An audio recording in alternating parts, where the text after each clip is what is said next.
நேரு, காந்தி, ராகுபந்தூர் சாஸ்திரி, அமெரிக்க அதிபர் கென்னடி எல்லாம் நம்ம இந்தியா வந்து சுற்றி பார்க்க வராங்க.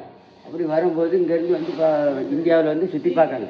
பார்த்துக்கிட்டு இருக்கும்போது அவ்வளோ பேரும் கஷ்டப்பட்டு கோமணம் பார்த்துக்கிட்டு குத்த வச்சுக்கிட்டு இருக்காங்க. ஒரே கஷ்டம் இருந்தோடனே அமெரிக்க அதிபர் சொல்கிறாரு, எங்கள் நாட்டிலலாம் அப்படி குத்த வச்சுக்கிட்டு இருந்தால் உடனே ஷூட் பண்ணிடுவேன், இது வச்சே பார்க்க மாட்டேன் அப்படின்னு சொன்னோடனே நிறைய வந்து நேருவும் காந்திக்கும் சோர்வாக இருந்துக்கிட்டு என்னப்பா சரி உங்கள் நாட்டை போய் பார்ப்போம் அப்படின்னு அங்கே போகிறாங்க. அங்கே போனால் அங்கேயும் 2 பேரும் இதே மாதிரி குத்த வச்சுக்கிட்டு இருக்காங்க.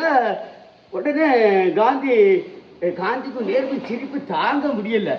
உடனே இருக்கவே இருக்காது. அமெரிக்க அதிபர் சொல்கிறாரு, இருக்கவே இருக்காது, எங்கள் நாட்டில் இப்படி குத்த வச்சு இருக்கவே விட மாட்டோம். நேராக போய் பிடிச்சி வச்சு கையை தூக்கிட்டு பார்க்காங்க, இந்தியா தழும்பு அப்படியே கிடையாது. உடனே நேருவும் காந்திக்கும் மன கஷ்டம் தாங்க முடியாமல் இந்தியா திருப்பி வராங்க. வந்த உடனே நம்ம நாடு என்ன இப்படி இதே நாட்டை வளர்ச்சி பெற வைக்கணும் அப்படின்னு பல திட்டங்களை போட்டு இன்னைக்கு இந்தியா பொருளாதாரத்தில் முதல் இடத்துல இருக்கு.